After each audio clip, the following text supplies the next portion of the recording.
Welcome to part 2 of Tour of the Borderland Museum. My name is Peter Lindemann. I'm Vice President of Borderland Sciences Research Foundation. With me today is Tom Brown, who's Director of Borderland Sciences. Tom, would you like to tell them a little bit about Borderland and what we're doing here?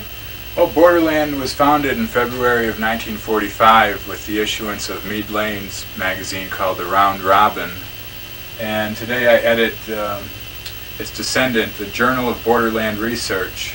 We're now in volume 45. This is the first issue of the year here. And we send this out, roughly 750 to 800 people around the planet get this, mostly in the United States, and Southern California is really the focus.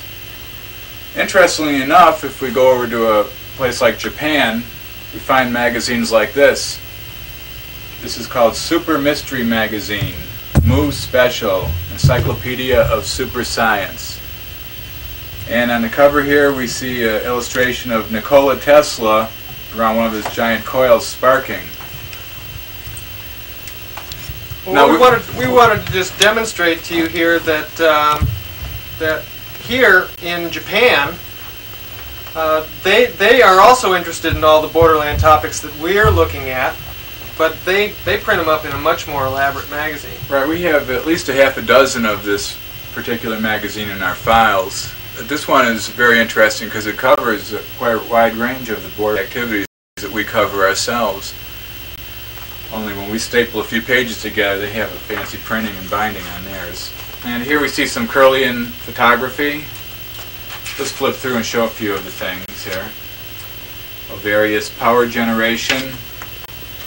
Here's some interesting things. Here's a little pendulum analysis radionic instrument. We see various pendulums. Here's a camera and aurimeter. Here's a set of Eeman screens, right, which we'll be showing variations of that in this video. Here's an orgone accumulator. Swing rods for dowsing. Let's kind of flip through at random here. It's a hologram. Pretty amazing. Wish I could read Japanese. Here's a Lakhovsky multiple wave oscillator. Looks like taken from the Lakhovsky's book, Secret of Life. Right, we'll show a better picture of that in this video. Here's Nikola Tesla, an article on him. It's Wardenclyffe Tower for broadcasting power. And some of his other developments, like the brushless motor and the radio-controlled boat. And Niagara Falls Power Plant and the actual Wardenclyffe Tower under construction. And here's a photograph of some of his very large electric discharges. Let me go on. Here's Charlie Steinmetz and Tom Edison.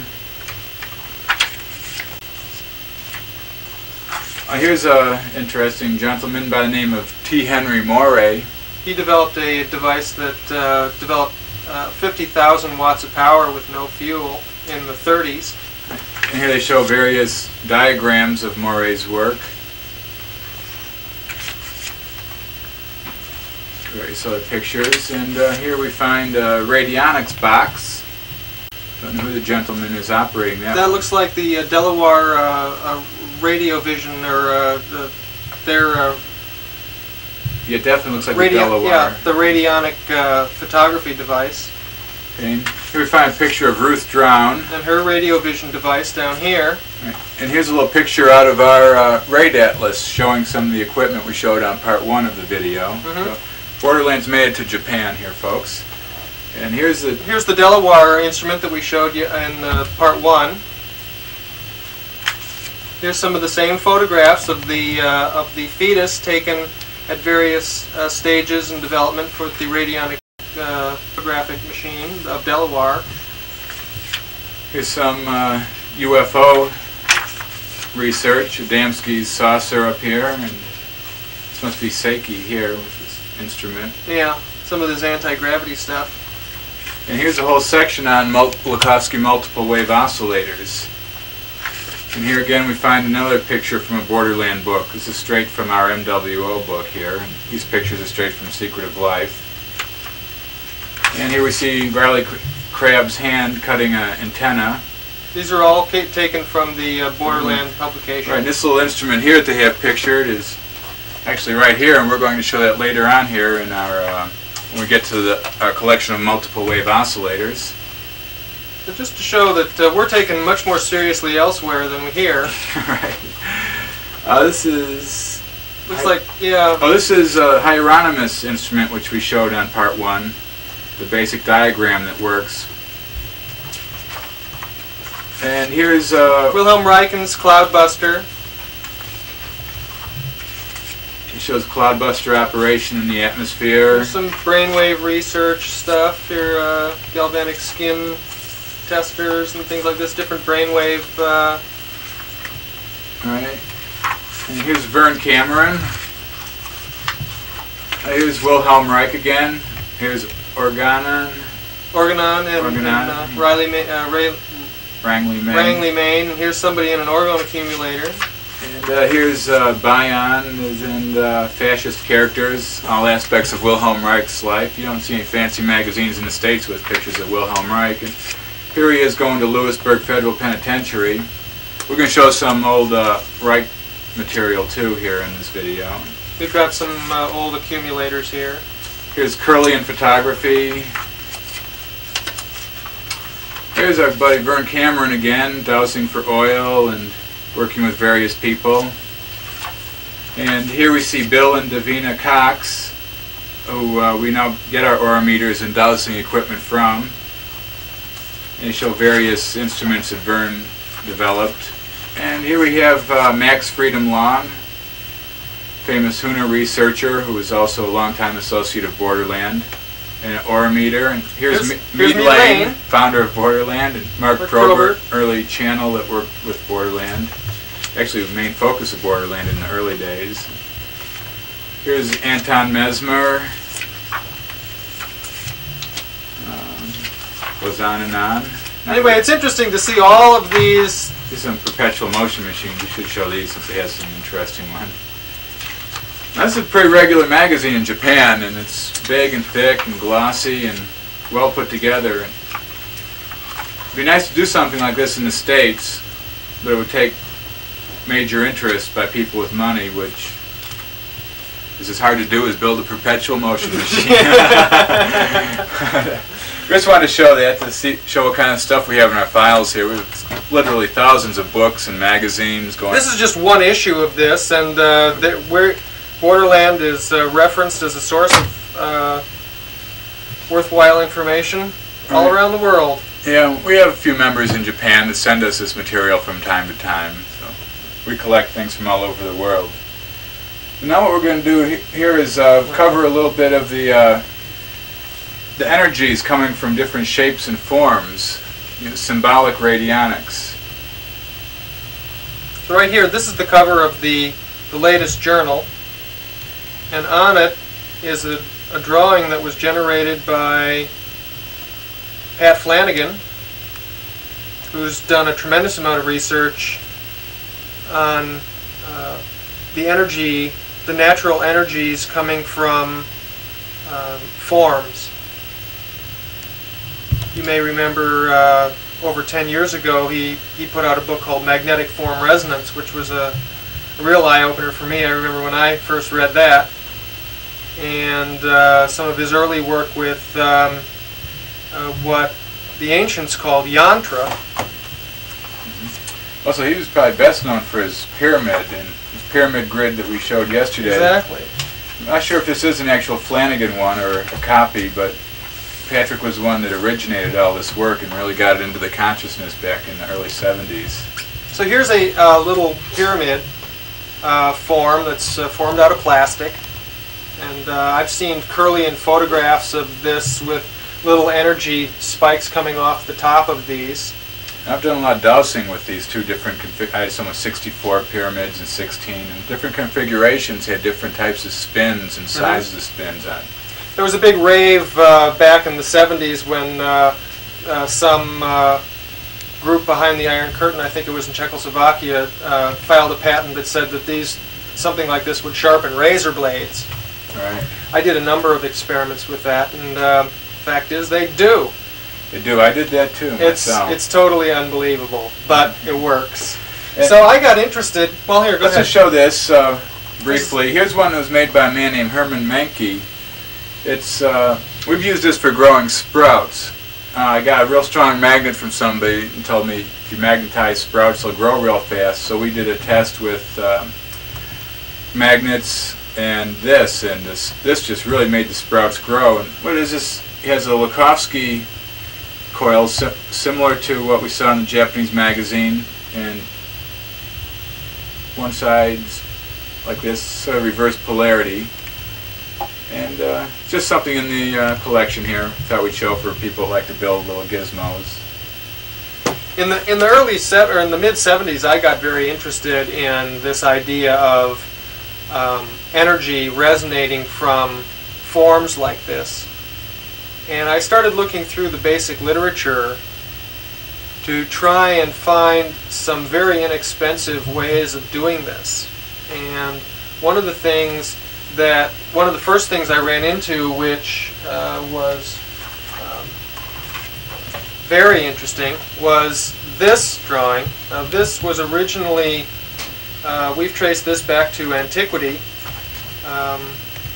but it was certainly made famous by the research that Pat Flanagan did on it.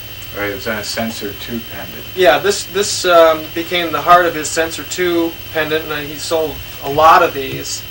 He sold them on transparencies, very large. He sold them as little metal medallions. He sold them all over the place. And it was also an integral part of the antenna system for his little ELF pulsar called the Earth Resonance Generator. Right.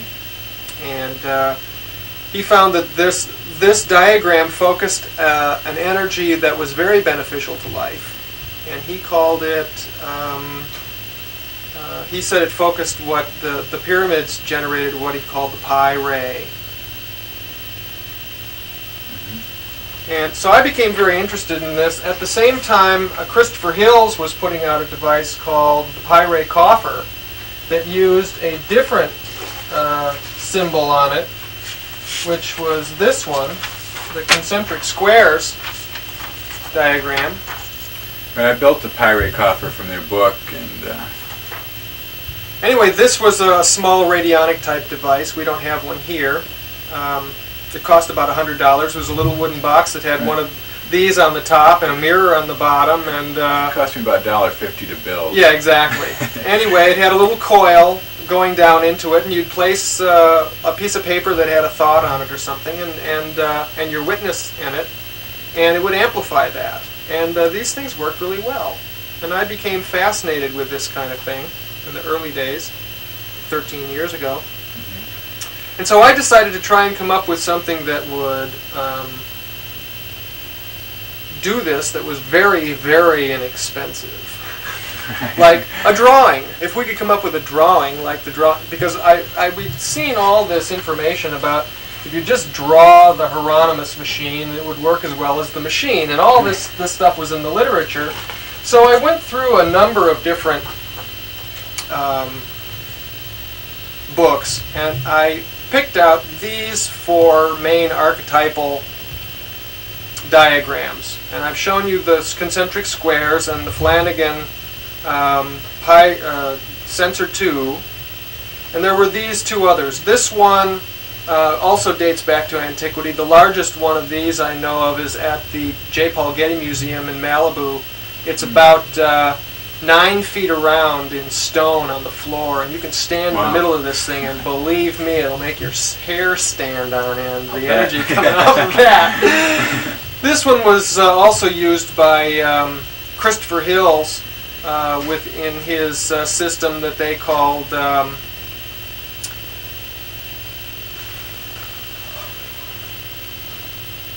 it was part of his nuclear evolution. Nuclear evolution, exactly. This is actually the pattern that sunflower seeds make on the sunflowers. That's a natural pattern there. Right. So anyway, a number of these things have been looked into by Flanagan, Christopher Hills, and myself, and I'll just show you close-ups of these other 2 diagrams here. Here's the one that was used. Lifted it right out of the Nuclear Evolution book and then blew it up.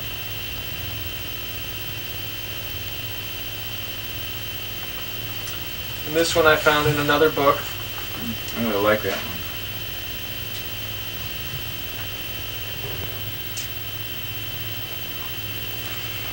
So I became interested in these situations, and one of the first things we did was, going back to this, Christopher Hill says in one of his books that the concentric squares diagram that we showed earlier generated the same kind of energy as a pyramid like this. So I did some experiments and I put together a sheet of paper like this.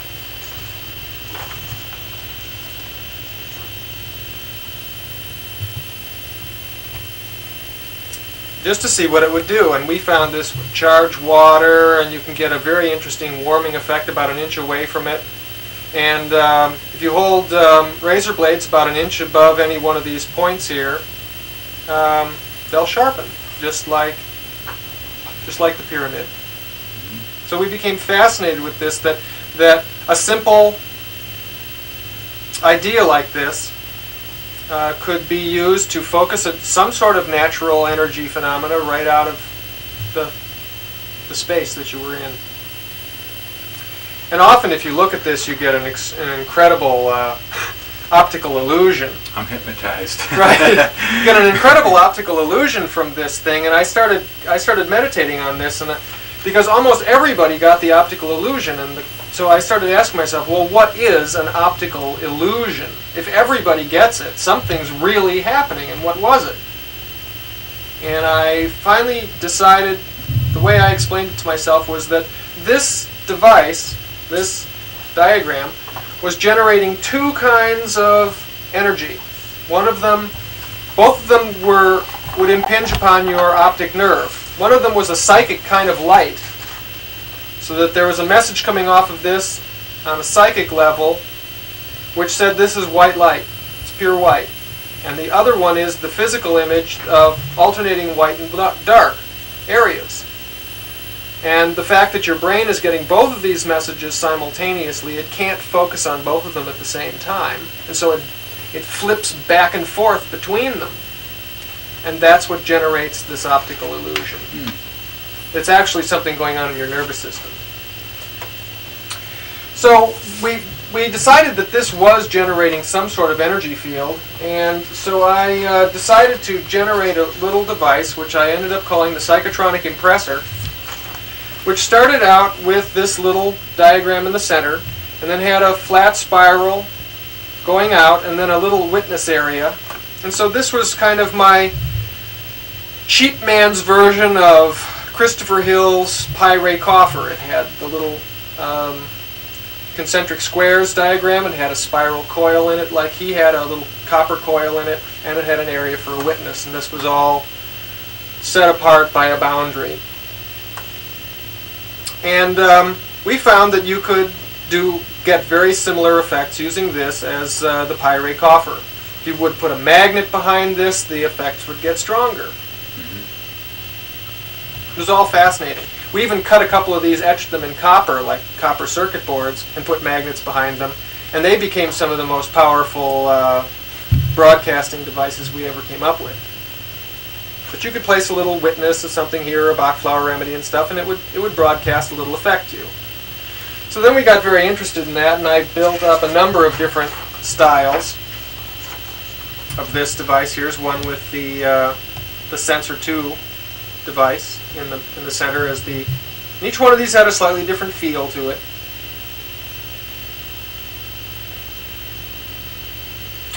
But we discussed this a little further on the radionics and natural healing video that we did last year. Exactly. At one point we published these in Borderland Sciences. November, December '86. Called this free pyramid energy. You just Xerox this as many times as you want. Fill a wall with them. Right. If anybody wants this particular one or the next one we're going to show, just send us a stamped self-addressed envelope and we'll stick a couple in for you. Might add a few mailers. You can play around with some of these energies yourself. Here's another page from the same journal. We call it Free Radionics. Here's just 7 of these diagrams, all connected to a little witness area. We got some good feedback on this. I talked to people that got jobs. They're writing in there that they wanted a job, and within a week they had a job. Of course, they didn't really need this to get the job. But it gave them confidence, really. Right, yeah, it was external trigger that helped them do what they needed interiorly. So these are among the things that we became fascinated with as far as focusing natural energies. Some of the other... How's the reflection on that? Okay. This is called the Hiranya coil, or Hiranya from Japan. This was also sent to us from Japan from one of our members there. And these are basically little stickers. I've mounted it on this bakelite panel here. I haven't really completed it. I'm going to mount a coil that's wound using Wilhelm Reich's cosmic superimposition theories in combination with Lakowski's rings. Basically, this little unit here is a generator, and these are stickers that came out of a book, which actually Pat Flanagan has right now. He borrowed it to do some work of his own. And this is just another idea for a power generator, basic 6-point star. And so this one here. okay, and here's one which was donated to us from a gentleman named Gaston Burridge. How's reflection on that? It's okay. It's pretty difficult to... This is called Ghadiali, which in one of the Indian languages means energy generator, and it's called a two-dimensional sculpture. And Gaston Burridge was also one of the early writers for Borderlands Sciences and Fate magazine. He's up in his 80s, and he does this now. These are all pieces of like different metal foils. Right. He colors the metals with different substances and cuts them and shapes them. And embosses them with these... It's very interesting. We keep this hanging up in the main office. So I bring it up here. And so a couple of years ago, when we were looking into all these things, we decided that there was a primary... Okay, go show them all this. Okay, this here is a Tibetan prayer wheel. What we have in here, it might be kind of hard to see on this particular one because it's stained dark. We have the mantra Om Mane Padme Hum, which means hail the jewel in the lotus. And what's done then is this is spun, and the energies are constantly brought off. Now Tibetans have these up on monasteries. They're driven by wind, and they print their mantras and whatever on flags so that when they flap in the wind they constantly generate. So this is actually what I call Tibetan radionics, really, probably the earliest form of scientific work in this area from thousands of years ago. So basically they've imprinted a certain idea. They've embodied a certain idea here, and then through the spin they radiate it out into the area around it. And being around one of these things has a certain effect. I can feel a very gentle healing coming off of this. Yeah, I've used this one for many years. It's quite sweet. Number of years ago, I became very interested in after working with some of this stuff based on the pi ray. Became very interested. In the basic phi ratio, which is what is sometimes called the golden mean. Right. And at the same time, Eric was very interested. Eric Dollard was very interested in this and had developed a golden mean ratio antenna for the Lakowski device, which is what we're showing here. Right. This was actually made to be driven with high frequency currents, where the outside would be excited and the inner rings would oscillate. And we're going to show later on Lakowski devices and a similar antenna in use, how Lakowski hooked them up. What we found after we made them, though, is that this puts out a very gentle energy effect all by itself. Right, we found you didn't need power once you structured the antenna properly. And perhaps we should show the back. Show the circle is closed, there's a conjugate strips covering the back. Here's the front and back, exactly how it is. And these here are actually gold plated. And these put out a very nice energy. Very pleasing. This is the last set of them. We made a run of them for researchers, and we got them for people interested in the Lakowski multiple wave oscillator. and instead they end up as decoration. Everybody bought them for clearing, psychic garbage out of their rooms and stuff because they work so good for that. And I doubt if any of them have electricity being pumped through them now. Right, which is just as well. Yeah. Anyway, I became totally, after I saw this and felt the energy coming from these, I became convinced that there was an archetypal form that could be generated that the life force wanted to move on, that would be the ultimate form to be generated. And I was convinced that it was based on the mathematics of the phi ratio. And I started looking into this, and all the books that I'd seen in print showed this, the basic twin spiral of the phi ratio generated in a very haphazard way in approximations, and the energy just coming off of these diagrams was not excellent at all. I eventually called Tom and had his brother connected me with a guy who spent 8 hours with a computer plotting a huge twin spiral line. Right, it was Mark Adams, whose book we sell on Archimedean and Platonic solids. Exactly. Mathematician. I gave him the mathematical formula for the propagation of the golden ratio spiral, and he plotted and sent to me a single line plotting. And after working with it for a long time, we finally generated this diagram. Now this diagram embodies the golden ratio and Wilhelm Reich's cosmic superimposition to the maximum degree. If you cut a line from the center to the edge,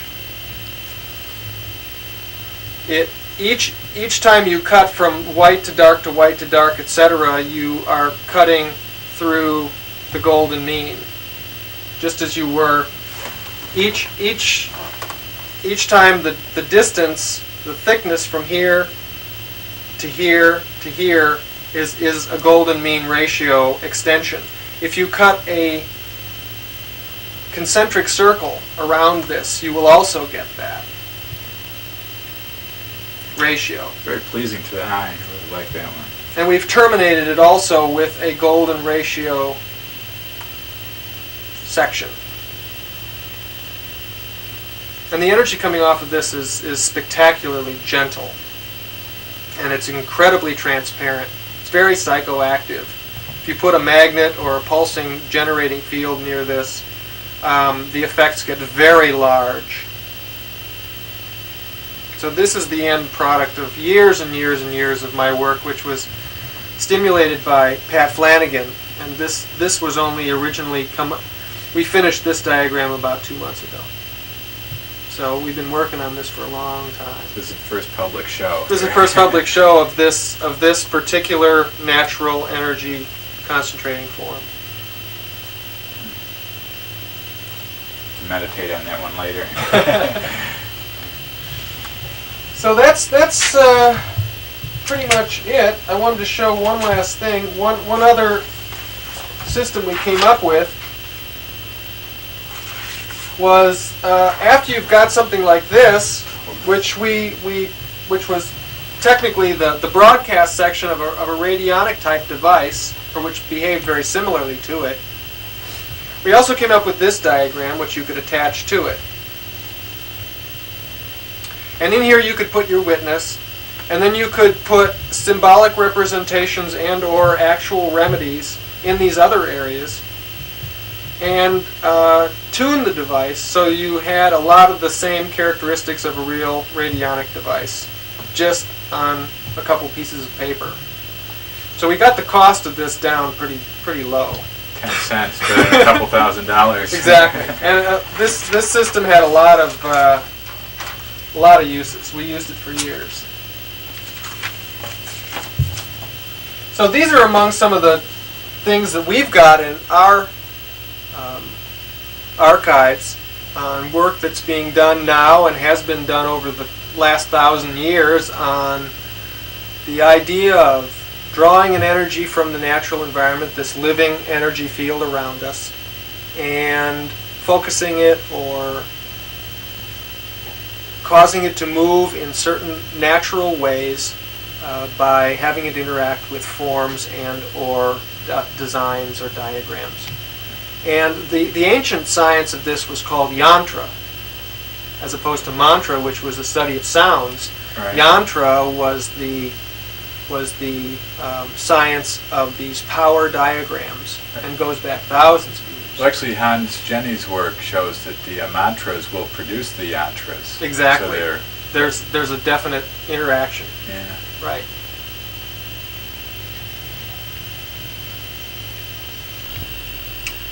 What we're going to cover now is called the Vitic, or magnetic vitality. This has been a favorite of Borderlands since the early days. Mead Lane first put out the first Vitic publication, and this is our publication on it here. It's gone through various editions, but it's now must be its 15th manifestation. And the basic Vitic device is, well, this might be the biggest one we can This say. is the best embodiment ever. And this is two 50-pound pull or 150-pound pull radar magnets. And basically what the Vitic is you have a piece of hardened carbon, which this is. You don't need a piece this big. The same type of hardened welding rod will do. And it's been found that if you hold carbon in the right hand, it energizes the nervous system. If you hold carbon in the left hand, it depresses the nervous system. If you put magnetism on the opposite polarity, it strengthens that particular effect. So what this device is here is basically for charging the nervous system. I'll never forget the first time I came down to Vista and visited Riley in 1979. He had this sitting next to a big armchair, and he said, "Oh, just try it out," you know. And I set myself up like that, and I thought I was blasting off to the moon. I hadn't felt a rush like that since the old days. I can definitely feel it now, pulsing. Yeah, this is very strong. This is a pretty strong one. We've manufactured various ones over the years, but it just got harder and harder to build and keep up. More people wanted to buy them than we could reasonably build for a low cost. And what we really found was over the years there's ways to improve it. And the best way I found to improve it was to go backwards in time to the original. Now here's a book that we've republished called The System of Caucasian Yoga, facsimile of the manuscript by Count Stefan Kolona Bolevsky. The Caucasian here refers to the Caucasus Mountains. A very interesting book, but in here we find grip made from hardened coal, which is called the sun rod, grip from hardened lodestone, moon rod. It was found that in ancient Egyptian statues where the pharaohs and priests would be holding these little rods in their hands, they finally found out they were carbon and lodestone. So what I do is I get myself a little piece of carbon. This is 1/3 of a welding rod. It costs about $11 or $12. You have to probably special order it unless you live near a big welding place. In Southern California, they were very easy to get. And here's a little piece of lodestone. Still has some iron filings on, although we clean those off for using it. And basically, you hold it. And in the Caucasian Yoga book, it tells you how during different parts of the day, like if the sun is overhead, you face south with it and draw in the energy. If you're going for the solar energy, or if you're going for moon energy, then it gives the various directions. You know, it's a little more complex. The solar is pretty easy to follow. So how does this one feel compared to this? I don't really feel anything right now from it, but I have found that it's much more pleasant. Most people's minds are oriented towards magnetism and matter, and to most people, when they look at this device, the carbon to them is secondary, and the magnetism is... Get yourself a big old magnet and everything will be okay. What we found is that a very weak natural magnetic field is really the most beneficial. And I use this when I'm tired, been working a lot, just go outside and stand to a certain direction depending on solar position. And I find it a very useful energy generator. Yeah, this would be a much softer energization. This device was really put together by Riley as a demonstrator of the effect, and it sure does that. Riley used it at the early Borderland conventions in the early 60s. Yeah, just to knock people off their socks. Right, they'd hook up 25 people, where one person would grab this and the whole line of people, and the person at the end would have the carbon. Peter and myself were doing an experiment with this last night, where he held the magnet and I held the carbon. We did it about 5 minutes. I felt totally relaxed, and he felt... I felt tense. We had an opposing polarity of feeling on it. I wanted to let go because I was starting to get more tense. I was just relaxing deeper and deeper. And, so the device definitely works, and find a curio shop that sells lodestone. Yeah, you probably pick this up for what, 50 cents? Yeah, at the most $2, and at the most you're going to have to buy is your whole rod. So under $20, you can have this, and it works. It's been another thing from antiquity here. All right. You don't even need the book, just get one and try it out.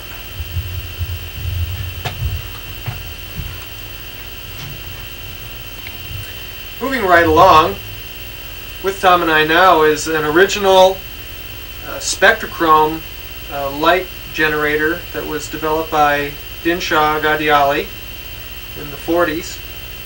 This is a device he used to project colored light on the human body for purposes of stimulating the natural healing processes. Right, which didn't go over too good with the medical establishment of the day. This is actually considered contraband. In the early 1950s, federal marshals went into people's houses without warrants. Anybody they could find with one axed them to pieces.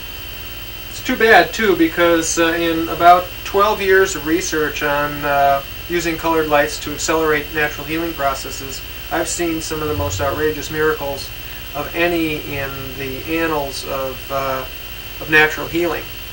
I know one man who was caught in a gas explosion that burned his body 50% from his waist up, was charred black, and he went in the hospital. This was on the island of Hawaii. He went into the hospital, and he'd studied with a gentleman named Stanley Burroughs, who taught people Dinshah's system. He was actually ejected from the Dinshah Institute for some infraction of the rules. Dinshah was a very strict man. Anyway, he knew color light healing, and he taught it well. And this man walked out of the hospital 10 days later with perfect set of pink skin, and actually, as it went, within 24 hours, he had no pain. On the third day, all the char broke away, and a new perfect set of pink skin was forming, and 10 days later he walked out with no scars. He handed them all the antibiotics and all the painkillers back because he hadn't taken any of them. And that's the kind of thing you can do with colored lights. I've seen these things with my own eyes. Well, the reasoning behind it is the color acts on the aura, and when you're burned, your aura's got too much red. So what you do is you put the other side of the spectrum on it, blue. Now I've used this particular one here for I had a very severe case of sunburn. I use this generally for... this is spectacular on sunburn. I use it generally for meditation, but I had sunburn one day, and I put on deep indigo, and... about an hour later. Yeah, not only did it make the sunburn go away, it also made me very sleepy. Right. Each one of the colors has a specific effect. Of all the modalities of natural healing that I have studied over the years, the colored lights is by far and away the simplest and most powerful that I have ever worked with. And every home should have a colored light system, and every emergency room and every hospital should have one, because they're one of the great first-line defense. That's what Dinshah tried to do, get one in every home, and the people who were selling petrochemical drugs and various other therapies of the day were much more powerful than he. Right. And he was cutting into their business, and since medicine is business rather than a natural healing thing. Right. But I admit, I would think there would be cases where the colored light wouldn't work. I personally don't feel it was the entire cure-all that Dinshah thought. However, I feel it is a very viable methodology. Oh, I agree. In the process. I agree. In the cases of physical injury, it can accelerate the restoration process tremendously. In the case of chronic diseases, which are of a psychosomatic nature, I think things like Bach flower remedies and counseling and skill development and other things like that are far more effective. Right. But there's a whole range of body disruptions where color is by far and away the best modality to use. All right, we'll show you a couple books here. Here's a book that we published, our good friend Maria Hardy, Color Can Change Your Life. And Maria is a very dynamic woman up in her 80s in Southern California. And she's used color therapy for many, many years, probably since the early 50s, just using colored scarves, recommending that people change the color of their vehicle or the color of their clothes. And this is a series of personal stories of Maria's own work with color. It's available through Borderland. Here's a couple books that are published in England. They're by a gentleman named Theo Gimbel. I believe his picture's on the back of both of them here. This one's called Healing Through Color and Form, Sound, Color, and Healing. And Theo relates the Platonic solids to specific colors and specific areas of the body. And I wish I had more time to really study what this man's written. It's excellent material. And they're from England. They're available at a lot of bookstores. They're available through us. And if you're interested in the subject, they're good books to read. If you see a little kitty cat jumping around, it's our friend Ben Rao that wants to get in on the video here. This was written by Dinshah P. Ghadiali. This is called the Spectrochrometry Encyclopedia. And the three primary colors of the positive spectrum is red, green, and violet. And I'll show a little diagram in here. These are excellent books to read, but very, very hard to find. And we'll find his little diagram here showing the how he showed light to work. We're almost there. Here we go. So basically he felt that color was a circular phenomena, that the primary colors were red, green, and violet. And if you've ever looked down the throat of a projector TV, you know that that's exactly the colors that are being projected, that you can make every other color of the rainbow, including flesh tones, with those three basic primary colors. Most people think that red, blue, and yellow are the primaries, but these are pigments. Pigmentary, right. This is actual light. True spectral. True spectral light. When you take a red light and you shine it on a white area, and you take a green light and shine it on an area, in the place where those two lights blend, you get yellow. So yellow is a secondary color. If you shine green light in one area and violet light next to it, in the area where they blend, you get blue. And if you take red light in one area and violet light in another area, the area where they blend, you get magenta.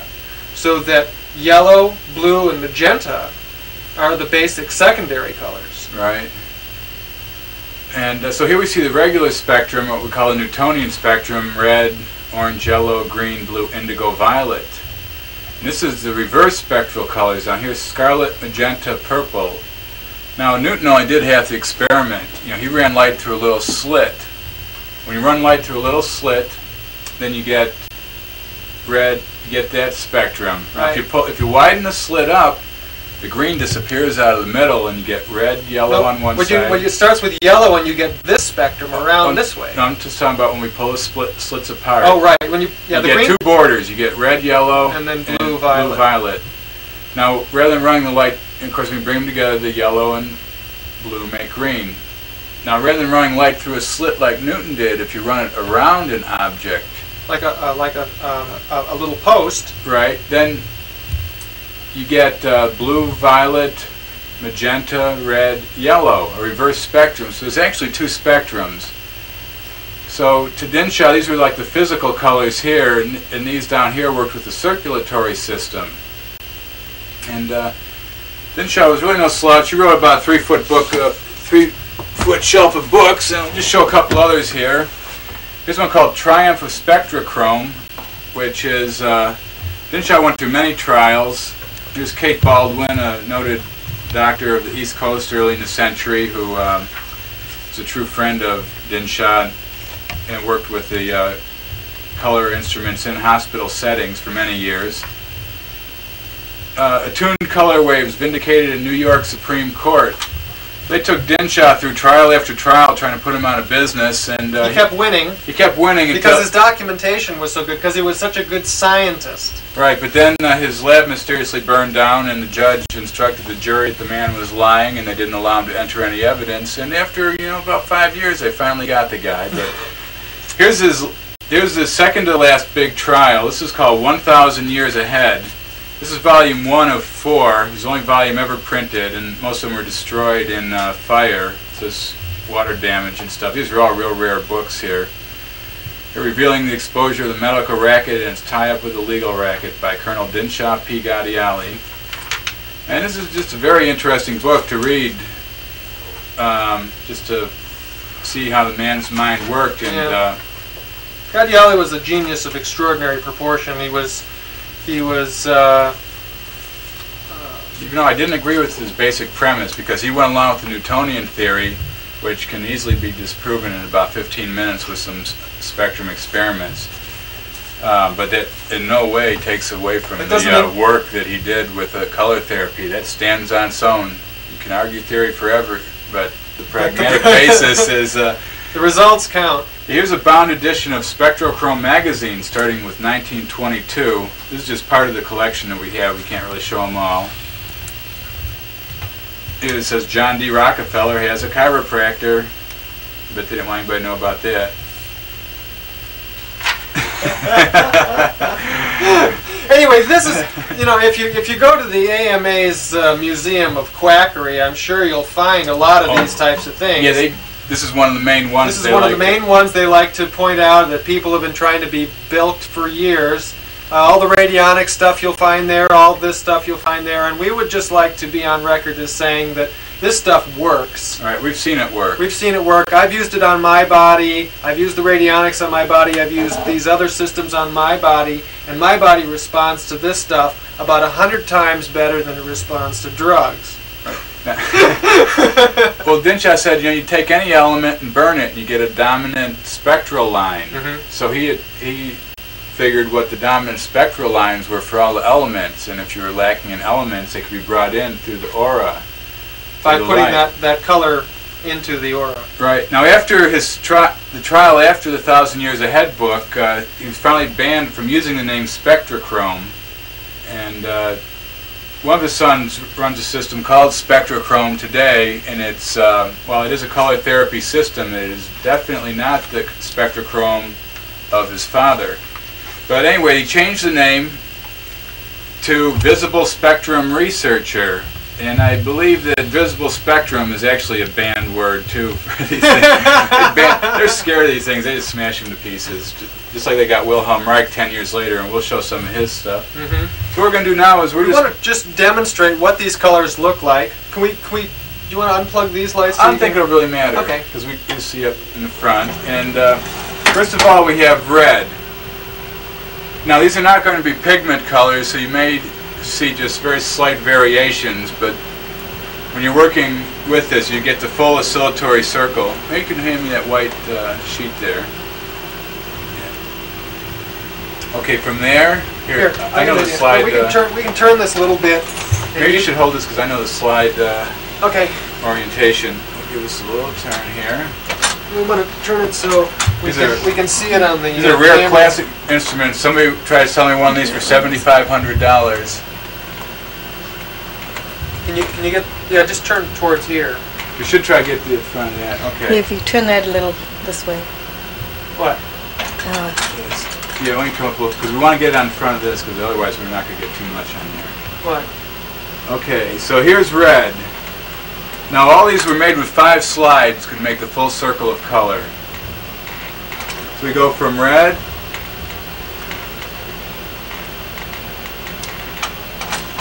and then we mix in yellow, and we get orange. Then we take out the red, and we get yellow. And we add in green, you get lemon. Take away yellow, we get turquoise. No, you should have green. Correct. And we add blue, and then we get turquoise. Take away the green. That's straight blue. Okay, we add indigo. So we add violet, and that gets indigo. Add violet, get indigo. Take away the blue. You get pure violet. Tom, could you move your head back a Oh, little? certainly. Now what we're going to do is get to reverse spectral colors. To get purple, we take add violet and yellow, and that's called purple. Okay, why don't we bring the yellow back in.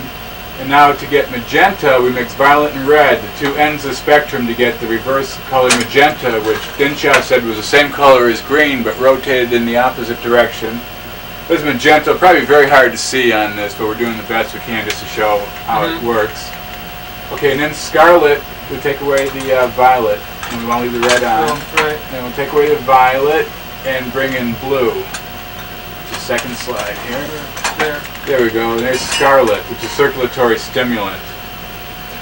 And basically that's the full oscillatory color circle of Dinshah P. Ghadiali. Another very interesting area of research in the borderlands of science. This is one of the simplest systems I've ever seen. The fact that you can stimulate most of the major body functions with one or the other of these 12 colors is totally amazing. What's so beautiful about this system, if you pick up a book on color healing today, most of the authors who've written these books have never shined a colored light on their body, and they have no idea what they're talking about. Right. And they're only rehashing what was written in other books before them, and none of these books have anything that is more authoritative than Dinshah's work. Most of them, in fact, reference Dinshah's work. Right. So if you want to know anything about it, you should just go back to what Dinshah said, because that's where the information came from. Right. Well, I have 2 shelves full of books on color, and the only one we've reprinted from the past was Babbitt's Principles of Light and Color. We reprinted the complete edition because Faber Buren put out an edition of it, and he took out all the good stuff and called it Victorian fluff. And personally, I like Victorian fluff, so we reprinted the book in its entirety. And even though I don't fully agree with Babbitt, because he again went along with the Newtonian theory, but again, we just wanted to show you that here in the archives is an original Spectrochrome device built by the genius himself. right.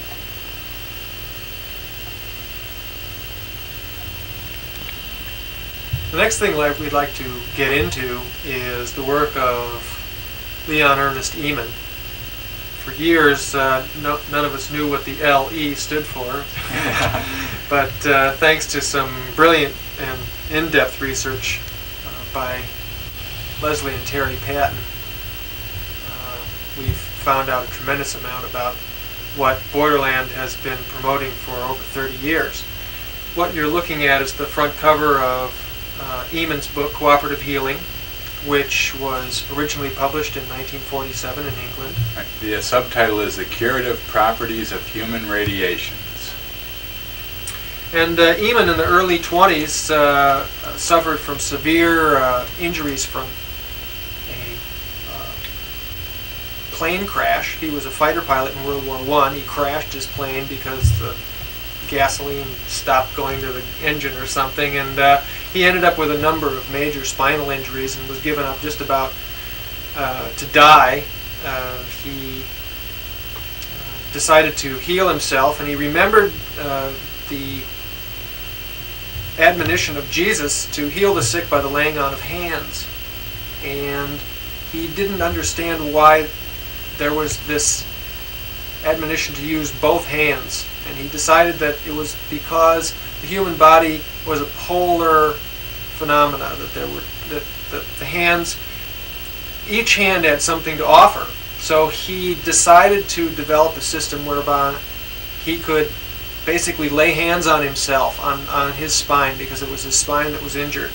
And he developed this little arrangement where he had 2 little handles and copper wires and copper screens, and by this method he found he could, for all practical purposes, lay hands on his own spine and he found that when he crossed his legs he got better results. And within a year he had completely healed himself, and this was in the early 20s. He became so interested in this effect because it was so powerful that he did a major bit of research. He spent the rest of his life studying this effect, and he eventually came up with this little chart of the polarities of the body, and he found that the body is polarized on 3 axes, from head to foot, from right to left, and from front to back. And he found that the right and left and top and bottom were the main polarity axes, and the front to back wasn't very strong, but it was there.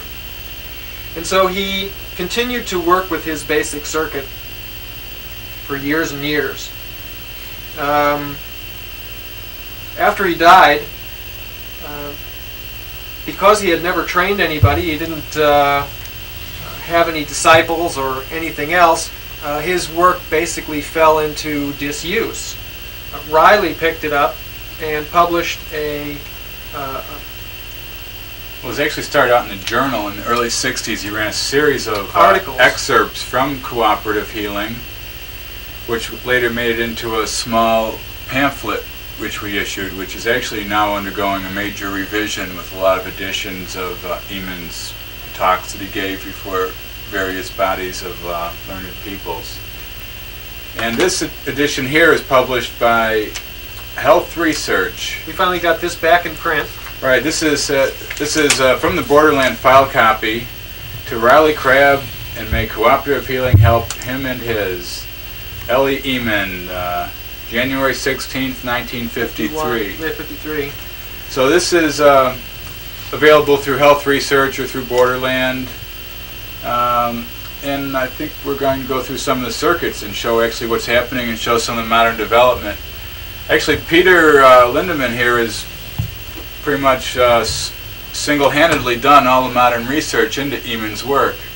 Riley Crabb kept it alive and carried it on, but he didn't even carry on through some of Eeman's basic indications that were in the book, like where we saw the 2 plates from head to sacrum.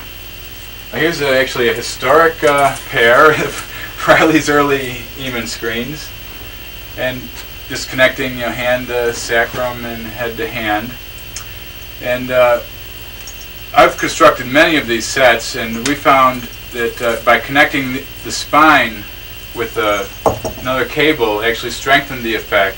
Yeah, Eeman discovered that in the late 40s, that there was another circuit which he ended up calling his optimum circuit.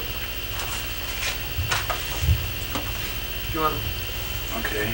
So this then became what Eeman called his optimum circuit, where he had a handle going to the head plate, and then this dotted line down through here, connecting the head plate with the sacrum plate, and then the sacrum plate over to the right hand.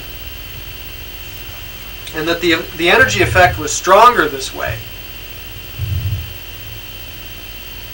In 1976, I got very interested in this and started experimenting with all the possible configurations, and I eventually came up with the one I liked the best, which is what we're calling here the centrally symmetrical circuit. Here, where you have a head to sacrum connection, and then you connect each hand to the opposite foot. Right, I've built a lot of these circuits too. Peter, in his early days, and myself for a while, marketed these under core energy polarizer. Mm-hmm. But we found through time, like this one here, stapled together with tape on. What we really wanted to do is we wanted to come up with a real optimum circuit. Since you're running the body's own energy through it, you don't really just want some old tape from the office supply store stapled on the screen. Right. And because we wanted to do something really high quality. Right, and since it was out of my personal technical capabilities, spending most of our time publishing here, we just dropped it. And Leslie and Terry Patton got in touch with us, interested in doing a book on Eeman's life, because they had in past years gotten a copy of Riley's pamphlet he put out. And we did everything we could to help these people, because we just had a feeling that they were heading in the right direction, and Eeman's work is so important we wanted to get it out. So anyway, Leslie called Tom and asked him if she knew anybody who had done any research. Tom said, yeah, they ought to call me, and I ended up working with them for over a year and a half to develop this book. And I was the first one, and actually one of the only ones they ever ran into, who had come up with some original developments. Right. In Westlake, in Aubrey Westlake's book, The Pattern of Health, he has a little anecdotal couple pages where Aubrey Westlake eventually convinced Eeman to build one of these circuits out of silk to see if it would work, because up until this time Eeman thought that this effect, which causes very deep systemic relaxation, was some sort of shortwave electromagnetic effect, and this is why he was connecting the body with metal conductors. Right. Aubrey Westlake was the first to suggest that, well, maybe this effect isn't electromagnetic in nature at all, and that there was something more akin to Wilhelm Reich's life force, orgone energy. And he went back to some of Baron von Reichenbach's original research, which suggested that a number of other materials would be good conductors for this, including silk, which clearly wasn't an electrical conductor or a magnetic conductor. So in the early 50s, Eeman finally ran the silk test, and it worked really well, but there was almost no mention of this anywhere, except in Westlake's book and a few obscure lectures that Eeman gave, which were only dug up later in the Patent's exhaustive research. They scoured the world and found everything. Right. They did an amazing job for the background research for this book. Right. And Anyway, also, the new edition of our Eeman pamphlet is going to be about twice as thick, thanks to the Patent's input. Exactly. They came up with everything that Eeman ever wrote, and some of his early stuff is spectacular. The guy was really smart. Anyway, I started experimenting with building silk circuits, and Tom actually has. Here's one of the historic early silk circuits. We were going to be marketing these a couple of years ago, but just never quite happened. This was one of the early. I just went to the. Let's just show a single one, so. Just went to the fabric store and got some silk and got some kind of a quilted material here. Nice little strawberries. It's got little strawberries on it. Catch those strawberries. Can you see them? Well, we found out later that the strawberries weren't necessary for a good effect. But then there's a piece of silk running through this little cotton cord to the other section, and you just lay down on these and connect the body's parts with these. Using the symmetrical circuit. Using the symmetrical circuit, a three-part circuit. Right, well, the reason for the symmetrical circuit is Eeman found that left-handers, most left-handers had the same polarity as right-handers, but a small percentage didn't. What he found was that about 1% had what he called reversed polarity. Right. And what happened was that a left-hander has the exact inverse of a right-hander, but somebody who had reversed polarity was not totally inverted, and which meant that the relationship between the hand polarities and the top and the bottom of the spine polarities was reversed, whereas the difference between right and left is their exact opposites, but the reversed polarities was halfway in between. And so he found that certain tension circuits became a relaxation circuit for someone who had reversed polarity. Right. I decided, in my research, I was starting to do this on the public in Hawaii, and I wanted to come up with a circuit that, no matter what their condition, they could sit down on this and it would be a relaxation circuit. And I came up with what I called the universal relaxation circuit, based on the head to spine, hand opposite foot system. So no matter what condition your energy's in, that's going to be a relaxation circuit for everybody. And I also started looking at materials.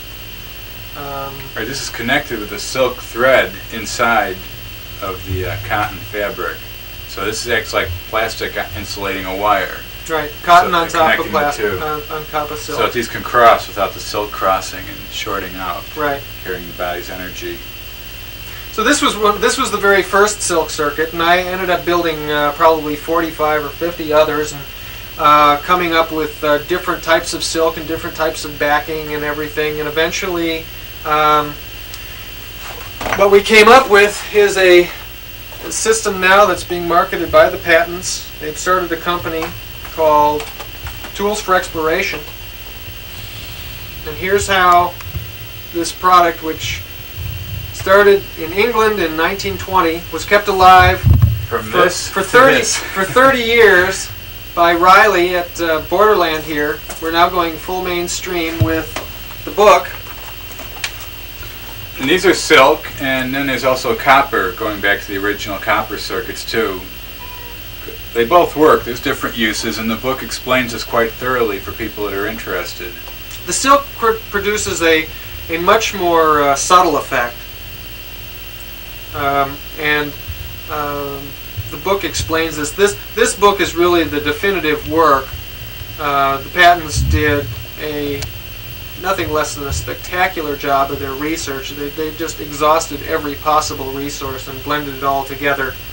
And there's a 30-day program for life energy sensitivity, so that people who've always thought, that the life force existed but never had been able to experience it before, they can get this book and really learn how they can get in touch with their own vital force and actually have a direct experience, which is what this technology is all about. Right. I see this as a real major emergence of in the alternative fields, because from the viewpoint I've seen here, Borderland sciences over the last few years, everybody's been looking for various esoteric currents to pump into their body. They want special frequencies and magic frequencies going to cure all their life of living wrong. And they want something that's going to protect them from themselves. Right, but the biocircuits puts a person in touch with their own energy, and you don't need any type of external thing, and you don't have to keep putting batteries in it. You don't have to refuel it. That's right. So this is what the silk biocircuit looks like that are being sold by Tools for Exploration. They have a little strap on here for the foot pads, so that you can lie down in any position and the pad stays on your foot. So there's two of them with the straps like that. We'll give a little demonstration here. Okay, we'll show you what this thing looks like, and then we'll talk about some of the other modifications of this technology.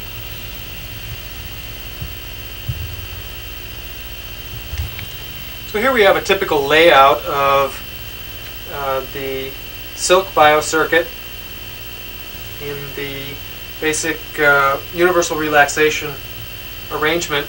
A person would lie down on these with their head here, their sacrum here, the palms of their hands on these pads here, and their feet connected to these.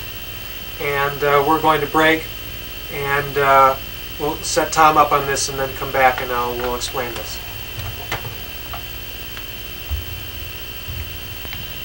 So here we are with Tom lying down on the circuit.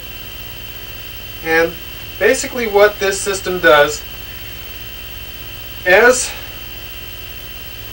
the body lives, it generates different polarities in the extremities, the hands, the feet, and the top and the bottom of the spine.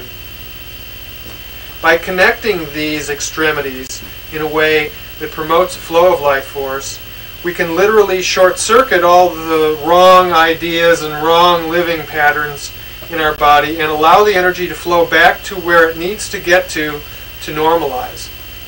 So this system is literally a way of short-circuiting all the wrong things you do every day, and which can be happening on a lot of different levels, not just wrong thinking, but unskillful living of all kinds. And what this does is it expands your energy field, which also promotes an expansion of consciousness. And Tom, can you describe a little bit about what you're experiencing right now? I just feel kind of relaxed. It's like one wave of relaxation went over. I'm getting more sensitive to these. You know, first when I started using them, I didn't feel them, but I can definitely feel energy flowing through them. Mm-hmm.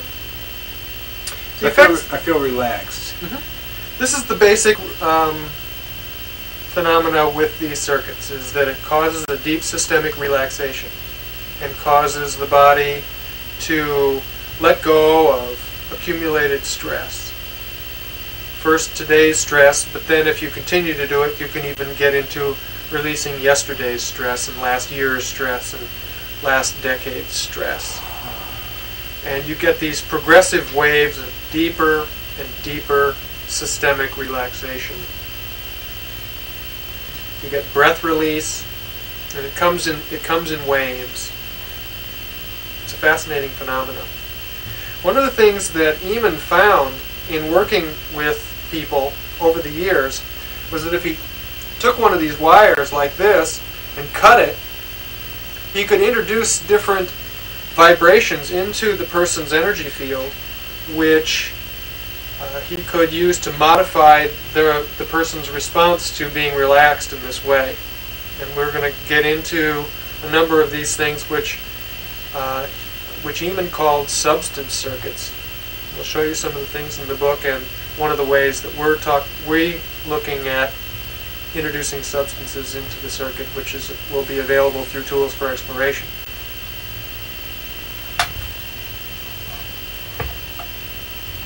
Well, we're back. Tom's totally relaxed. I actually felt good. I didn't want to get up. It made me. That's right. I'm a mean taskmaster.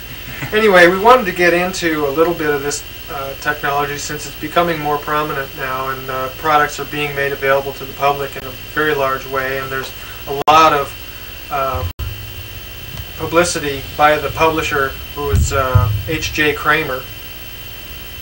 Right now, in 1989, they're promoting this book a lot. And I've heard it's at Crown Books. And, Crown Books. At a major bookstore near you. Really, you can get this book in a neighborhood bookstore, and it's really making a big impact now on the natural healing and alternative health field. We're taking this one out of the borderlands and into the mainstream, but Borderland kept this idea alive for 30 years. Well, what we wanted to show you is some of the things from Eeman's cooperative healing. The reason that the book was called Cooperative Healing was that he found that by connecting various people in a circuit together, these are two configurations of what he would call cooperative circuits. He found that a person who was sick and a person who was healthy put in the same circuit, the sick person would get healthier. And he felt that the healthy person didn't get sicker, but we feel that they did. And that these effects were very subtle. We don't recommend multiple use of substance or of communal circuits like this, which he called cooperative circuits. But the reason the book is called Cooperative Healing was because this was his main mode of research over many, many years. It's an excellent book, just going through all the experiments. It's a very interesting research document. It's fascinating. What we did want to get into is the experiments he did by introducing substances into the circuits. And one of the ways he did that was just clip a wire, connect one pad to a little something that went into a substance here, a little electrode or a piece of wire, and then coming out, and then connect back over. Another simple way he did it was just a corked test tube with two probes in it, like this, going off to the different parts of the body. Eventually, Eric Powell developed a device which he called the autonormalizer, which is shown here. This gives you a complete idea of how this was done. So this is going from head to sacrum is one circuit. Another circuit is from the hand into the substance circuit and then to the other hand. And then he crossed the legs again. Right. And this little box here shows that he also had a wire going to ground in the substance. You can see that. So this is the typical way a substance was introduced into the circuit. Here's an interesting experiment where he has It's one of many possible relaxation circuits using cosmic and/or earth rays, tuning coil, and variable condenser or a specific drug. This is a sort of like the epitome of the whole setup here. Cosmic ray aerial, tuning coil. Here's a little drug circuit. Little substance circuit. Substance circuit. You call it drugs, but it could be any substance. And then it's various configurations through here, and then down to earth rays, which is basically a ground, I would suspect. So this gives you an idea of some of the elaborate systems that Eeman was going into. He did some fascinating experiments with some other types of things, different clips and wires and substances and coils, etc. Right. He did some fascinating work with amputees. Right, where he found that amputees, if he set the circuits up where they would normally be, where their limbs would be, that were now missing, they could still feel the effects. In this particular experiment, 2 subjects with both legs amputated, copper mesh bands, copper footballs, and drugs in series, where the subjects could actually feel the drugs in series, which are clearly not hooked up to their body. So it shows that this is definitely working with the energy fields of the body and not the material level. So it's what interacts with the material and flows through it. Right. So this is definitely an excellent book, and Health Research is to be commended for putting this back in print. They actually did it as a favor to me, so I'd like to thank Doc Wilborn over there for doing that. Right. So these 2 books, Biocircuits and Cooperative Healing, are both available through Borderland, and also the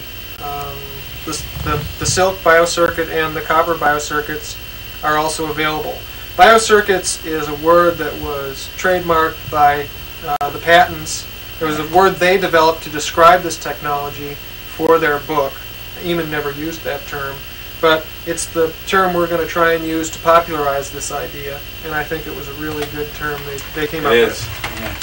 One of the things I wanted to show you is a model of a substance type circuit where you attach one lead off to an electrode to the body here and another off to here, and in this system the wires go through these 2 switches. I'm going to show the top. The substance electrodes are on this little device that just screws down to here, which is wired into the box. This is just a little glass cup you can take out and wash. So you can put urine or vitamin C in water or anything like that in here. And then just take your easy to wash electrodes, stick them down on this, and then these tighten down. And then if you want the circuit to just be straight through from the pad to your other pad, these switches are in these positions, but if you want to introduce the substance, you can just throw that switch and then the substance is in the circuit. Very simple. And then if you want to change the relationship of the substance in the circuit, you can go through this other section, which is what we'll call the potentizer. And I'd like to just show you what this does, if you can hold that box down. Sure. What we've got here is we've got a copper plate in here. Actually 2 copper plates, one of them movable and one of them stationary. And if we move them apart like that, can you get that pretty well? I think so. Okay. As you move these 2 copper plates apart, the energy fields on these 2 plates interact differently. This is equivalent to a variable capacitance type of radionic tuning. Right. It also shows a spatial effect of potentization and homeopathy, which every successive potentized dilution of it, dilution is really not the proper word, but we'll use it in a sense, it is a further spatial relationship from the core of the atomic structure and brings it out to the peripheral forces from which it originally formed. So in a situation like this, you can change the potency of the energy field, and what you find is as you can move this dial out along this path while you're lying in the substance circuit, you find that there are nodes where the energy peaks, the energy effect peaks, and then if you continue to move it, it starts dropping again, and then you can find another one where it peaks again. And so what you find is if you always tune these to where the energy effect is the strongest, you find that you are bringing to your body the appropriate potency of that remedy. Right. One interesting anecdote of all this is when Eeman was doing the experiments on this, he had other people set up a whole set of drugs in little vials, and they're just marked by numbers, 1 through 100, or something like that. This was a sequence of what he called the double-blind drug tests. Right, so they would clip each one in, and he would lay in the circuit and describe it. And his anecdote, which is published in a paper he gave in the book we showed in part 1 of this, the Scientific and Technical Congress of Radionics and Radiesthesia. Exactly. He talks about this, how there was one bottle that made him feel so good that he did something that he had never done before. And that was try it again. He tried again after everybody was gone. He went and hooked the bottle and laid in the circuit, and he felt quite euphoric. And he couldn't wait to find out what was in the bottle. So he sent it back with all the others, and the pharmacist told him that bottle was had cannabis in it. Right. He said that he felt he had some insight into the nature of addiction at that point. Really, right. And the addict. Right. But we thought that was a funny anecdote. It was interesting that there was some effect from it. It showed that he was definitely feeling what was in the circuits, not just on that particular substance, but that was the one he chose to bring out in his talk before the British Society of Radionics and Radiesthesia. So I've actually done a lot of research with this effect. I eventually connected a very elaborate radionic type device into a circuit like this, and we've talked about that in the other radionics and natural healing, considerable discussion of that device. And so we're really happy to see this technology, which we've had in the archives for years, really coming to the fore and making a big impact now, and not only in magazines in Japan, but in the mainstream here in the United States. Yeah, Patents did an excellent job of bringing this out. Right. And we're glad that they did it, because it was really too much for us to handle on our own. Tremendous effort they put out. Well, Peter's developed one further circuit beyond what we've seen here, and I think we'll, I believe it's in the book. It's in the book here, and we'll show it, and then we'll break and we'll set it up and give a brief demonstration of that. It's what we call the super circuit. This little diagram gives you an idea of what it is. After contemplating Eeman's discussion of the difference between his regular relaxation circuit and his, what he called the optimum circuit, where he actually had more than one connection between the pads that he was working with, I decided to try other multiple connections. So basically, what the super circuit is that for every positive plate on the body, such as the back of the head, we connect that to all of the negative plates in the body, so that from the back of the head we're connected to the left foot, the left hand, and to the sacrum. And from each of the positive points, like the right hand, we're connected to all the negatives, such as the sacrum, the opposite hand, and the opposite foot. Now this circuit, which combines all of the possible relaxation circuit connections possible, we found gives an extraordinarily powerful effect. And we describe it as the one that creates the greatest momentum in the energy flow. I've never tried that myself. I'm about to. So yeah, I developed prototypes last year of the super circuit in both copper and in silk, and I brought the silk one up here today, and we're going to put Tom on it, and we're going to catch his initial remarks as he tries it for the first time.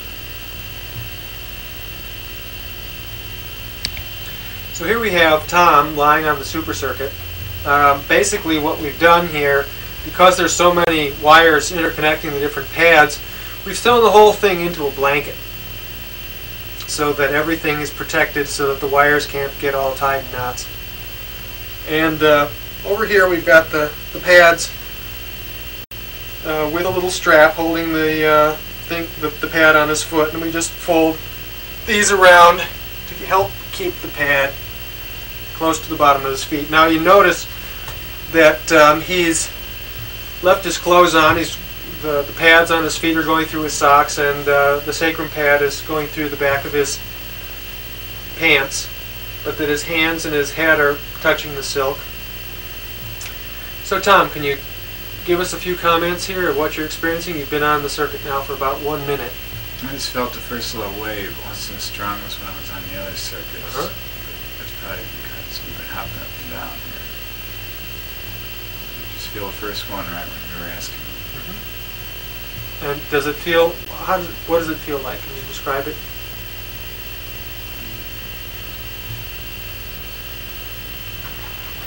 I feel like laying here. What we're basically seeing is a sense that Tom doesn't really want to be very verbal, and he doesn't want to do anything but just kind of fall into the experience of it. And that's typical of the action of this circuit. It's very strong. The silk, the effect of the silk is very transparent. This circuit, unlike the others, because the energy can literally go anywhere it really wants to, though it has a tremendous momentum in the energy, it gives you less of a feeling of the energy actually moving from one place to another, in the sense of an actual sense of circulation. But that's because the energy, the body's energy, is really now given an opportunity to what we call draw out the body's agenda. In other words, the body can do much more of what it wants. It has more choices about how it can balance itself using a device like this. This is a development that I'm quite sure Eeman never envisioned, and is one of the latest developments in biocircuit technology. These super circuits will be available from Tools for Exploration probably by June of '89, and they'll be available both in copper and in silk, and is a patented development. For our last segment today on this video, we'd like to talk about Wilhelm Reich. For that, we've moved out of the laboratory and down to the river that's behind Borderland offices, and we've set up out here in nature because that's really what Wilhelm Reich was studying. He was studying the behavior of the living energy in nature. And we have a small collection of some of the writings and the peripheral writings around his work. And to get into a little bit of this, Tom, why don't you show him a few of these books here? Sure, this is basically the Borderland library on Wilhelm Reich's work, by him and by people writing about him and offshoots of his work. Just a fraction of what's available, and we'll give a couple addresses here too. This book is called Reich for Beginners by David Zane Marowitz, and this was published over in England. Very interesting book. It's kind of comic book style, but should really let that put you off because it gets into Reich's theories of fascism and armored characters. Because Reich believed that disease in the body was built up out of what he called character armoring, or blockages of the life energy. So this one deals with that aspect of his work. And this book here, recommend to anybody interested in Wilhelm Reich as a must-read book. It's called Fury on Earth, the biography of Wilhelm Reich by Myron Sharaf. And this is extensive from when he was born until when he died in prison. The whole schmear, as they say. Very good book to check out. It's St. Martin Press. About 500 pages. It's extensive, but when you start reading about Reich, 500 pages is just getting started, Yeah. it's just skimming the surface. So this is a good overview of the man that touches on his work, but really focuses on the man.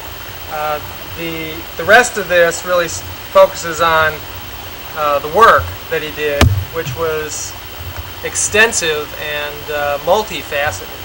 Right. Our purpose here isn't to explain Wilhelm Reich's work. We want to show some of his equipment and how it operates, but we wanted to show people what's available in the realm. That the orgone energy isn't something that was dreamed up in somebody's mind. It's a very real, scientifically objectifiable energy. And just go through a few things here. Here we have the orgone energy bulletins put out by Reich from 1949 to 1950. These are all original copies from our archives. And here's like organotic light functions, motor force and orgone energy, my experiences with the orgone accumulator. It just goes on and on. These are all early papers.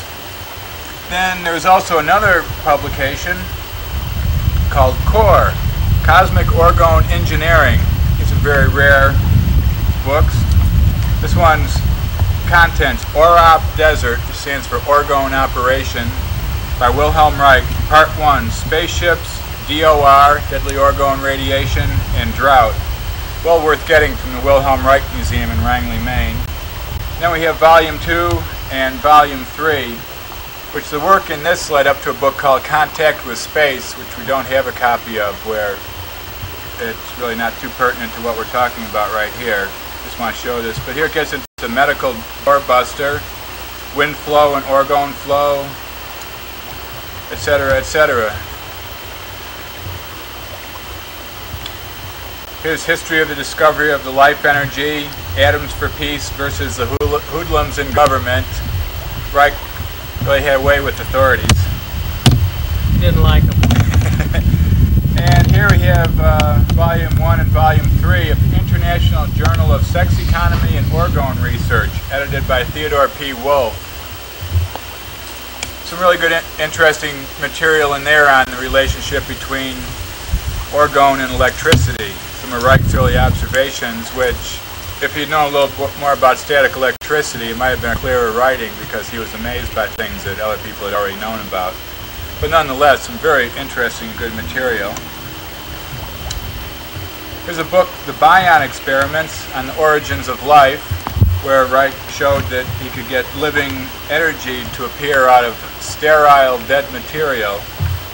Well worth reading if you believe in a solid-state universe. It'll change your view. Yeah, if you believe that the biogenesis theories were completely refuted and what do they call it? Spontaneous generation. Right. Right, where living things could jump out of non-living things. That if you think that was completely refuted, this is a good book to read. Turn you around. Published by Farrar, Straus, and Giroux. You can order the paperbacks and hardbounds are showing you. It can pretty much be ordered through bookstores. Some of these are they have been in print within the last 15 years, but they may not be available at this time as a new book. But you could always find them through a used book store or a book finder. There's plenty of copies floating around. And we're going to give you 2 addresses to write to for more information on this, so that some of these books are available. Here's Wilhelm Reich Selected Writings, An Introduction to Orgonomy. That's a good first book. Yeah, this is a good place to start if you want to read Reich and you want to get a kind of a full spectrum view of the wide range of his works. It's also the only place that the Orner experiment is printed, which is really must reading if you're interested in variations in the qualities of the life force. Orner stands for orgone nuclear reaction. Yeah, the orgone anti-nuclear reaction. And here's a couple little pamphlets. These are photocopied reprints put out by the Wilhelm Reich Museum in Rangeley, Maine. Give their address.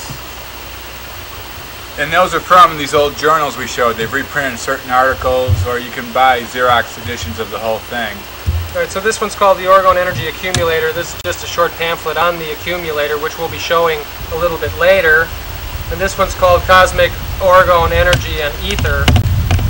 again showing that we've been saying for quite a long time that orgone energy and the ether theories of Steiner have a lot of overlap, and Trevor Constable says a lot of things like that too, so even Reich was drawing parallels. Right, but one thing with Reich, see, Reich kind of grew up a socialist, communist, psychotherapeutic crowd in Austria, and what's interesting with them is they think everything's absolutely determined by objective reality, so they were never able to evaluate the qualitative aspects of the ether, such as Rudolf Steiner looked into.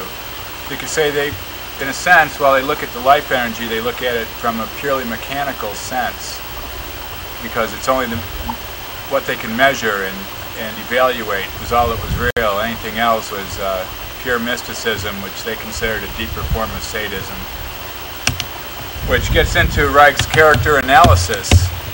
And of course, Reich's discovery of the life energy grew out of his work in psychoanalysis as a protege of Sigmund Freud, who we later broke with because he was too original and didn't toe the party line. Freudian party line. Right. Although Freud was still in favor, but there's a lot of heavy politics, which if you read Fury on Earth, it really gives an excellent overview of it. It shows that Reich is a mere human like the rest of us. Well, some people have deified him. We haven't. We consider him an amazing genius, but still just a human genius. And here's a stack of a small number of what's been published as the Journal of Orgonomy. This is all work that's been done after Wilhelm Reich died. And this one here has an article in it by Trevor Constable, Operation Backwash 1. Trevor Constable did this rainmaking in Los Angeles Basin area. And of course, readers of the Journal of Borderland Research have been reading for years about Trevor Constable's weather engineering using orgone technology. April rain surprise LA. Drought here is ended. And so before Trevor was kicked out of the College of Orgonomy, for being original, not towing the party line, they even published some of his articles. Yeah, he was one of the highlights. They claim he was one of the greats.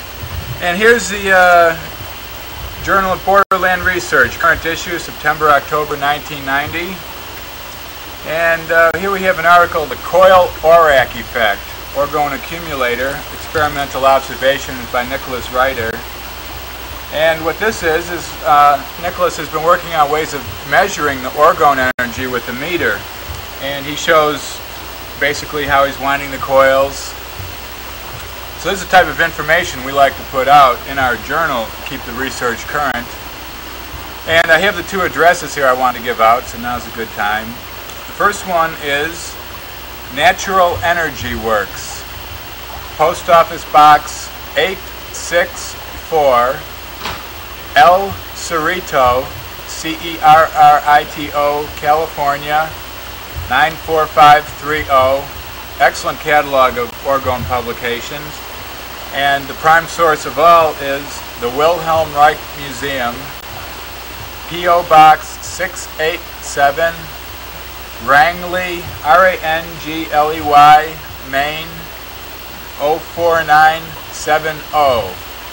Send each of those folks a buck or two, get a catalog, and you'll never regret having such an excellent source of information. Yeah, just to, where are those? Yeah. Just focus in on those two addresses so you can see them again. If you're closer. Are they visible here? Want me to get closer? Please.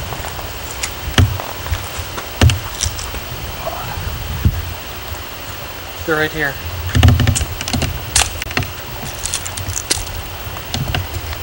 I'll read them again. Natural Energy Works, P.O. Box 864, El Cerrito, E-L, capital C-E-R-R-I-T-O, California, 94530. And the Wilhelm Reich Museum, P.O. Box 687, Rangley, Maine, 04970. Got them? Okay. Now we'll just show a couple more books here and then we'll get on with the equipment. The next thing I wanted to basically get into is the orgone accumulator. Or do you want to show these? Oh, we have a couple more books we should show. Okay. Here's a book, The Discovery of the Orgone, subtitled The Function of the Orgasm, which was actually the original title of it. Most of Reich's books are written in German, I believe, and translated. The second, the Function of the Orgasm is a two-part book. Part one is the discovery of the orgone, and part two is called the cancer biopathy. And in the cancer biopathy, a great many of Reich's experiments are detailed. All the temperature differential experiments and how to build accumulators and how to show the pulsatory action of the orgone in the atmosphere and so on. And here we have a French edition of The Murder of Christ. Very interesting book. For those that can read French, you can get it in that edition, but they do have it in English. Here's an interesting book, Orgone Energy, The Answer to Atomic Suicide by Jerome Eden. Jerome Eden was a well-known cloudbuster operator, cloudbuster being big draw pipes that manipulated the atmospheric orgone streams. Curiously enough, Jerome Eden died of deadly orgone radiation poisoning. And a friend of mine, Rich Toronto, interviewed him shortly before he died, and Richard said that he was wondering if Jerome was all there because he thought he was crazy. He kept saying there was something in him, some kind of weird stuff in him, which other people reported on as being the deadly orgone radiation. So, cloud busting is potentially dangerous. Yes. And here's a really good book that I highly recommend to anybody, The Cosmic Pulse of Life by Trevor James Constable. And this covers an excellent introduction to Reich and his experiments on orgone and Oriner experiments and cloud busting. But it's more than that because it also encompasses the radionic work of Ruth Drown and the Ethereal physics of Rudolf Steiner.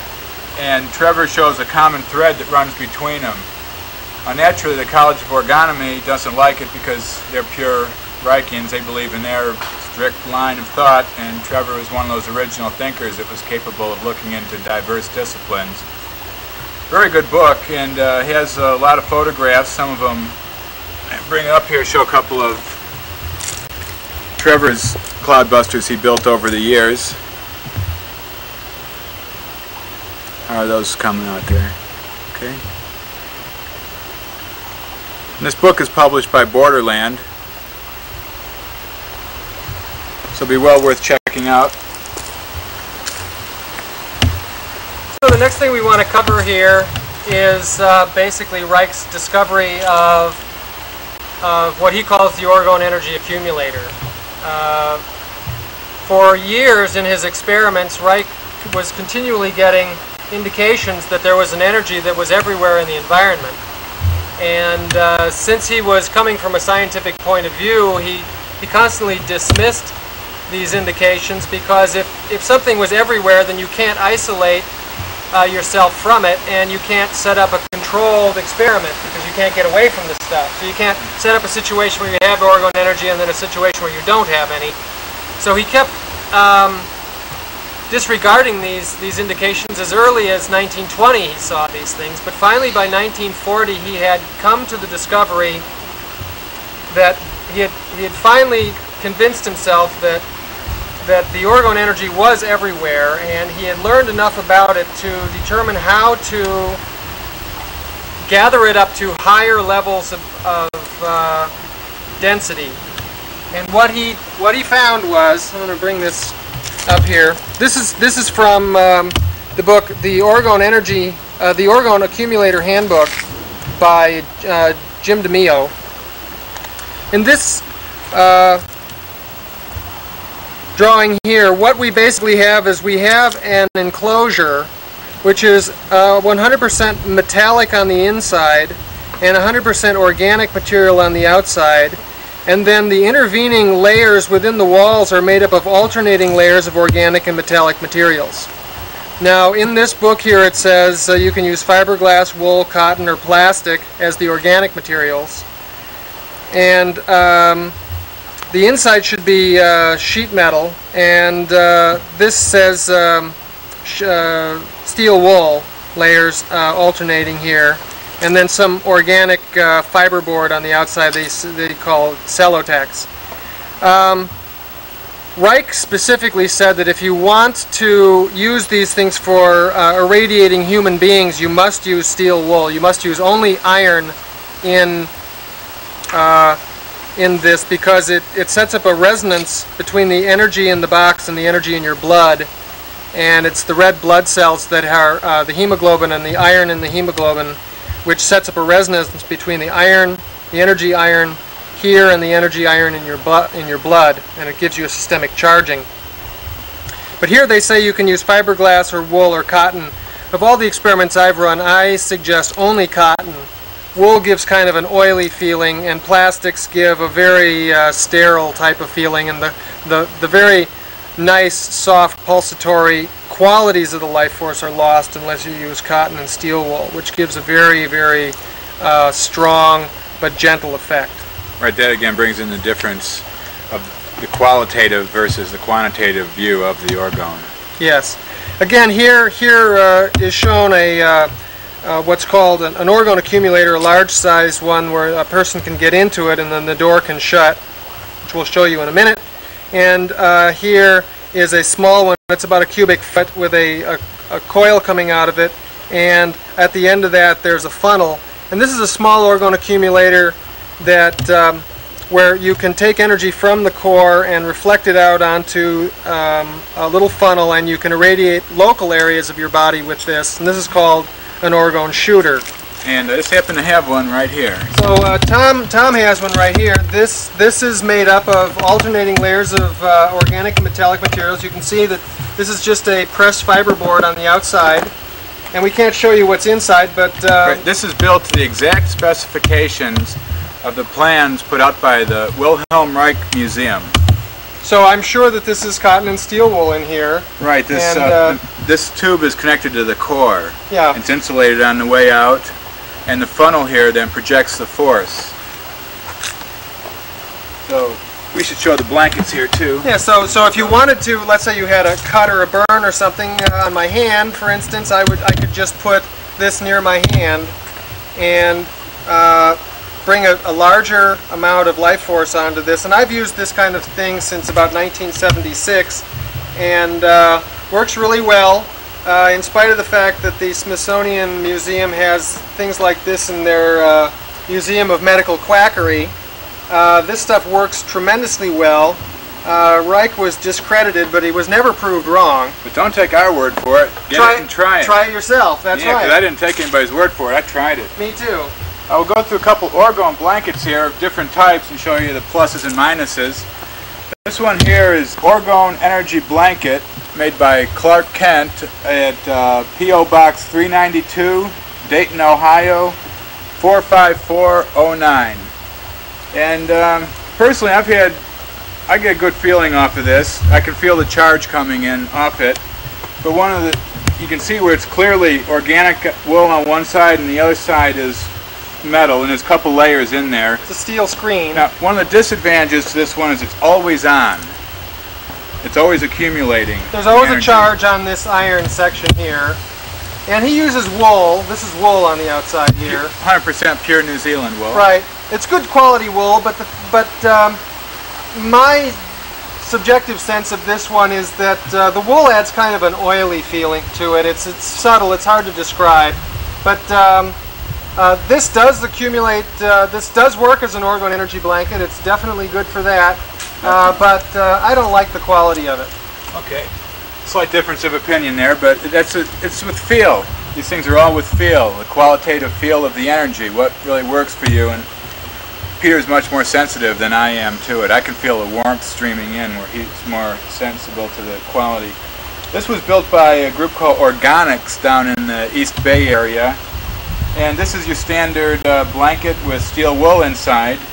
But this is a polyester type of material on the outside here. No, I can feel the life energy coming in off of this, but I can kind of feel the polyester in it too. The synthetic. It does have that synthetic feel. Polyesters work really well for accumulating static charges and things, no doubt. It's a good orgone absorber, which is what you need it for the outside layers.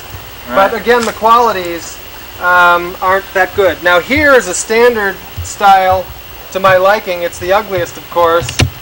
Well, it depends on your point of view. But this is also the most beautiful one because this is pure cotton and pure steel wool in this.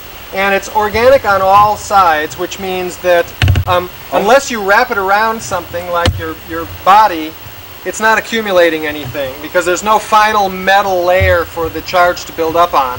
I can feel it coming in right Yeah, away. so the heat effect, thermal effects are pretty immediate. Yeah, the thermal effects, this must be at least 4 or 5 layers because of the thickness of it. Yeah. And this is made by a man named Jim Martin, who no longer builds them, but he did build a very good one. Best one I have in my collection. This is very similar to the kind that I have built for myself in my research. It's the simplest thing to do is just to go to a fabric store and buy some cotton batting that you'd put into a quilt, and then go to a hardware store and buy some steel wool pads that you can just unroll, and a pillowcase, a 100% cotton pillowcase.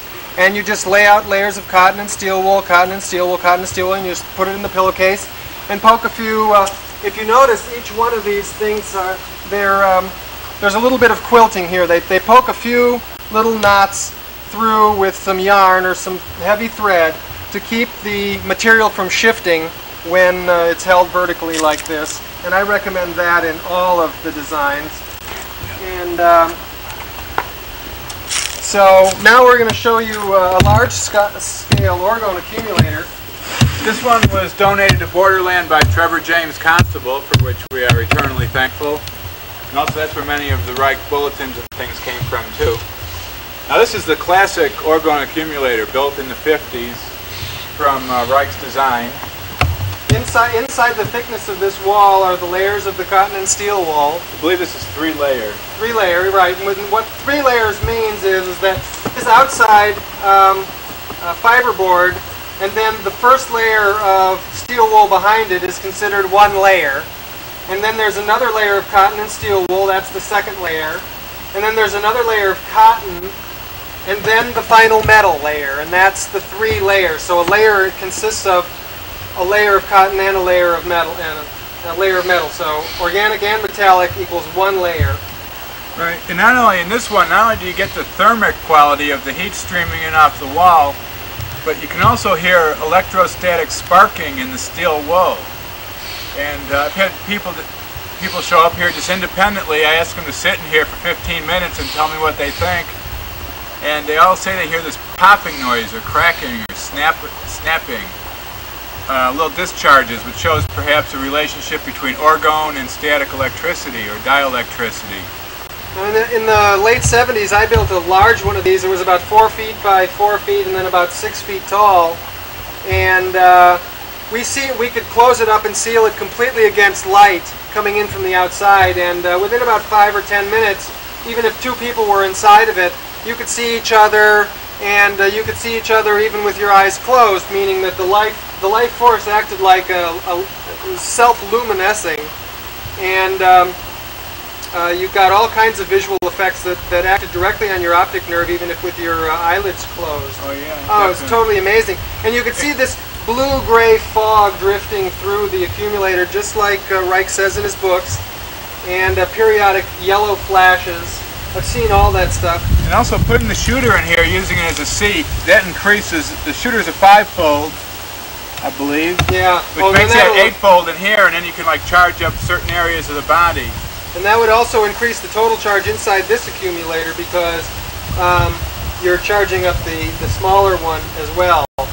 Now, one very important thing to point out here, and I don't think we can stress it strongly enough, is you don't use these things around electrical appliances. You don't ever use one of these things with a television pointed at it, or underneath fluorescent fixtures, or near your radioactive smoke detectors, or anything like that, or you'll kill yourself. I mean, it's very dangerous. Right, it accumulates the energy there, the good side or the bad side. Right. This is just accumulating what's ever around, and that's why we recommend that you find a river with some rocks in the middle, and you come down and you set up down here like we did, because this is the best place in the world to do it. Yeah, this is real healthy life force. There's lots of green plants, lots of living things around, lots of... Do you want this closed?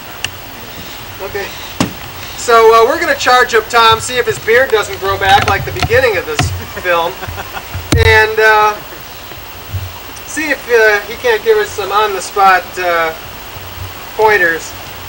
But really, the warnings, I stopped telling people about this stuff because it's pretty dangerous to build these things in the cities because you're around a lot of high voltage and things like that. And so many houses now have radioactive sources in them in the ionizing style of smoke detector.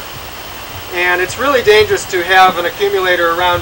One thing that's problematic about this style of accumulator, I'll add from my experiences, is that the life force moves in what Reich called the spinning waves. And that is kind of a spiral movement of the energy.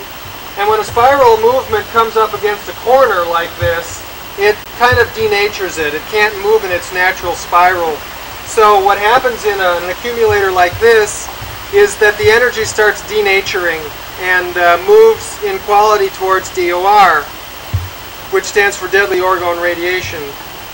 Now, Reich found that he had to maintenance this type of accumulator a lot, even with a ground wire from the inside core down to some stream of water or something like that.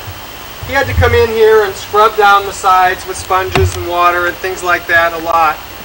And what I found is that that's caused by the corners.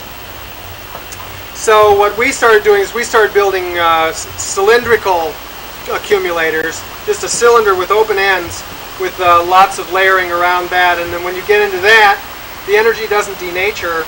And what you can do is you can set up just a metal core that's a cylinder and then build up some blankets like this that are organic all the way on the outside. And then when you want an accumulator, you can lay these blankets down on top of the metal core and give yourself an accumulator when you want it. And then when you're done with it, you can take the blankets off, and then you just have a metal core which isn't going to attract bad energy, and you have a blanket like this which isn't going to attract bad energy. And this way you can build yourself an orgone accumulator that you can turn on and off. So that pretty much finishes our view from the Borderland Museum. We didn't get to the electrotherapeutic equipment. That will be another video in planning. And we'll probably get more extensively into this subject too on future videos. So we just wanted to give you a brief overview. Hope you've enjoyed it, and good day and good science. I feel charged up now. It's nice in there. Thank you. Yeah, his beard's coming back.